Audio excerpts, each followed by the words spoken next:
नमस्ते, complete solution tuition क्लासमा स्वागत छ। आज हामी कक्षा 10 को अनिवार्य गणितको पाठ 4 मुद्रा र विनिमय दर अन्तर्गत अभ्यास 4 को प्रश्न नम्बर 10 को क हल गर्न गइरहेका छौँ। विद्यार्थी भाइ बहिनीहरू आफ्नो आफ्नो किताबमा हेरौँ त। यसमा प्रश्न नम्बर 10 को कमा एकजना नेपाली अस्ट्रेलियामा व्यापार गर्छन्। घरायसी कामको सिलसिलामा उनी नेपाल आएका थिए। अब उता फर्किँदा नेपालबाट 500 वटा पश्मिनाको सल लाने विचार गरे। प्रत्येकको रु 3500 का दरले पश्मिनाका सल किने। उनले निर्यात कर 5% तिरी अस्ट्रेलिया पुर्याए। त्यहाँको विमानस्थलबाट उनी बस्ने ठाउँमा पुर्याउन अस्ट्रेलियन डलर 30 ढुवानी खर्च तिरे। एउटा पश्मिना सललाई अस्ट्रेलियन डलर 80 को दरले बेच्दा उनलाई कति प्रतिशत नाफा वा नोक्सान भयो पत्ता लगाउनुहोस्। अस्ट्रेलियन डलर 1 बराबर नेपाली रुपैयाँ रु 88.50 छ। यसको लागि अब सोलुसन लेखौँ। यहाँ लेखौँ। यहाँ घरायसी कामको सिलसिलामा नेपाल आएका थिए। उता फर्किँदा 500 वटा पश्मिनाको सल लाने विचार गरे। एक सलको मूल्य कति रहेछ? 3500 रहेछ, रु 3500। यहाँ एक पश्मिनाको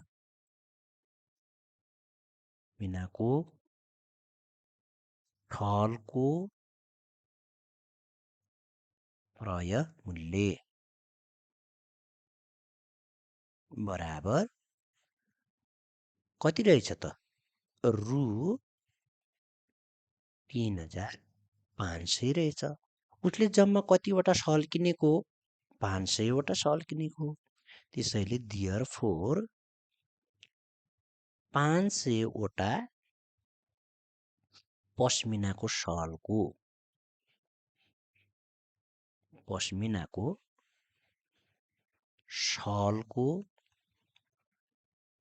मूल्य, क्रय मूल्य बनाऊ। क्रय मूल्य बराबर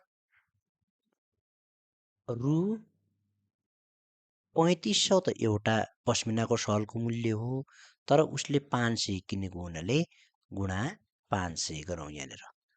बराबर रु कति भयो त? गुणन गरौँ त। 3500 गुणा 500, 3500 गुणा 500 भन्नाले 17,50,000 भयो। यसमा भयो हाम्रो रु 17,50,000 नेपाली रुपैयाँ भयो। यो त 500 वटा पश्मिनाको सलको मूल्य हो। उनले निर्यात कर 5% तिरेछन्। तल्लो लाइनमा लेखौँ हामी यहाँ। निर्यात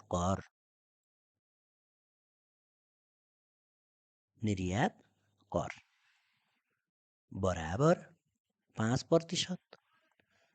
अब निर्यात कर रकम कति रहेछ त? निर्यात कर रकम रुपैयाँ निकालौँ हामी।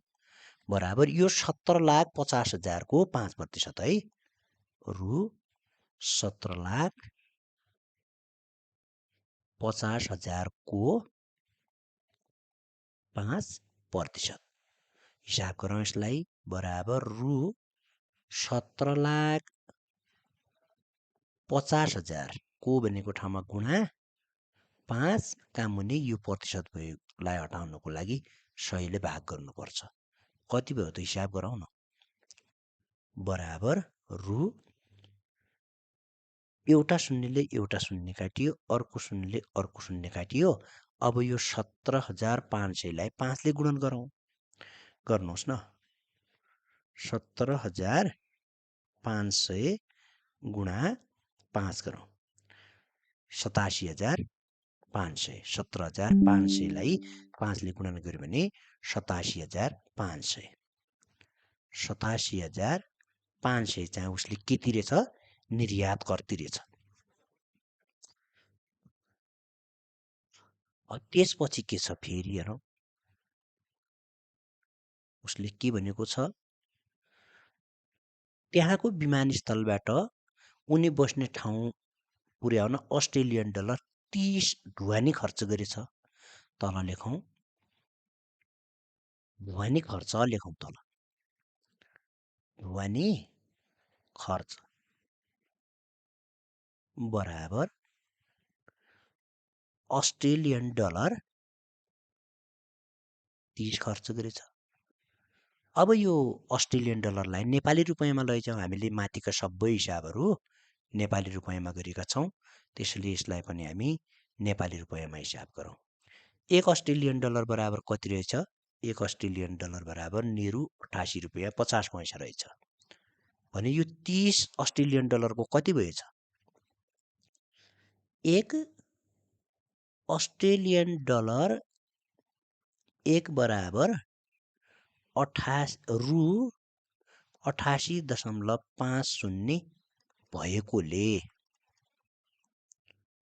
भएकोले अस्ट्रेलियन डलर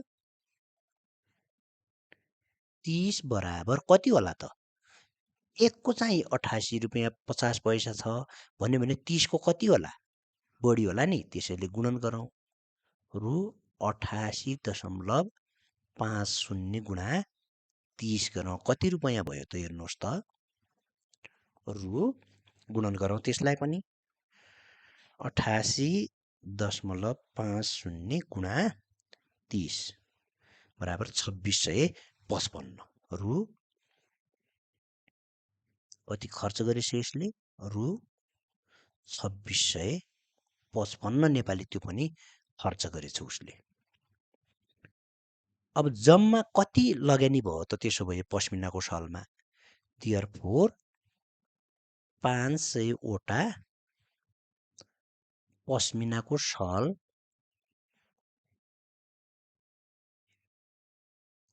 सलको जम्मा लगानी भन्नु क्रय मूल्य हो। परमु बराबर रु कति भयो त? 17,50,000 सुरुको मूल्य हैन? 17,50,000 चाहिँ सुरुको मूल्य प्लस त्यसमा चाहिँ उनले 87,500 चाहिँ निर्यात कर तिरेछ। 87,500 प्लस अनि 2655 चाहिँ उनले के गरेछन्? 2655 चाहिँ उनले चाहिँ त्यसको ढुवानी तिर्दाखेरि रु कति तिरेछ जम्मा? यो पनि जोडौँ सबैलाई। 17,50,000 प्लस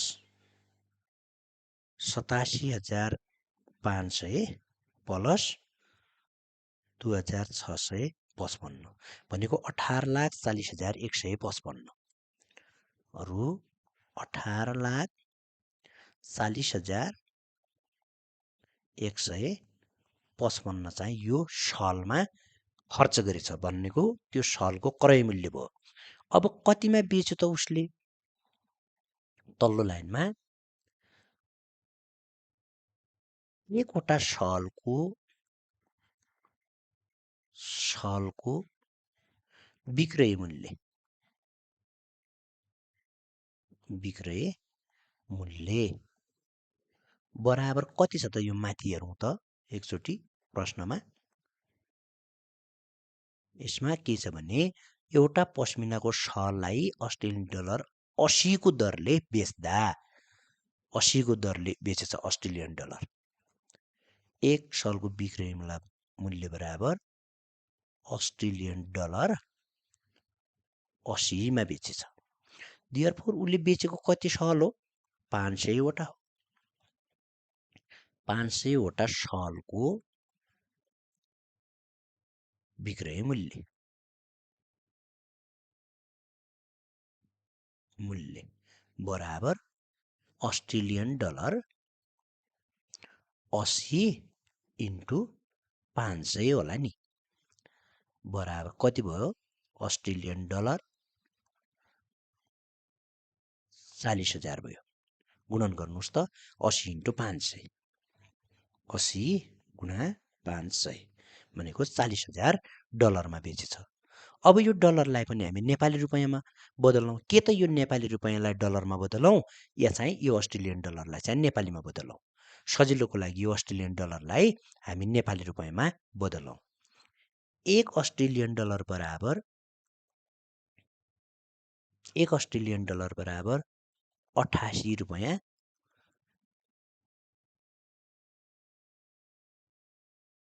नेहरू भनौँ न, नेहरू 88 रुपैयाँ 50 पैसा छ। हेर्नुहोस् त माथि, यो पनि माथि हामीलाई दिएको छ। हेर्नुहोस्, यो 1 अस्ट्रेलियन डलर 1 बराबर नेपाली रुपैयाँ 88 रुपैयाँ 50 पैसा छ। त्यसैले हामी त्यो लेखौँ, 1 अस्ट्रेलियन डलर बराबर नेहरू 88 रुपैयाँ 50 पैसा छ। देयरफोर अस्ट्रेलियन डलर 40,000 लाई हामीले बदल्नु पर्ने। 40,000 बराबर नेहरू 88.50 गुणा 40,000 बराबर नेहरू कति भयो हेर्नुहोस् त। गुणन गरौँ यसलाई पनि, 40,000 इन्टु 88.50 भनेको 35,40,000 भयो। 35,40,000 भयो। 35,40,000। अब हेर्नुहोस् त, यो किनेको मूल्य भनेको 18,40,155 छ, बेचेको मूल्य भनेको 35,40,000 छ। त्यसैले नाफा भयो कि नोक्सान भयो? नाफा भयो नि उनलाई। नाफा बराबर रु 35,40,000 माइनस 18,40,155।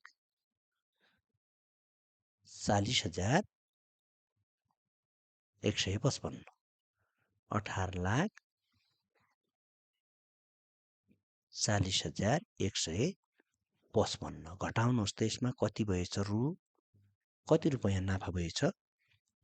माइनस 18,40,155 भन्नाले 16,49,000 16,49,845। अर्थात् यसलाई प्रतिशतमा निकाल्नको लागि नाफा प्रतिशत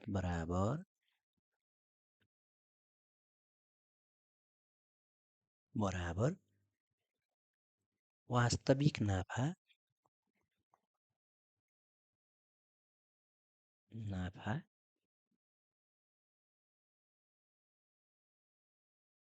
मुनि क्रम गुणा 100% हुन्छ। त्यो बराबर वास्तविक नाफा भनेको रु 16,49,845 का मुनि 18,40,155 गुणा 100% बराबर कति भयो हेरौँ त। बराबर यहाँ पनि रु हो, यसमा हेरौँ 16,49,845 भागा 18,40,155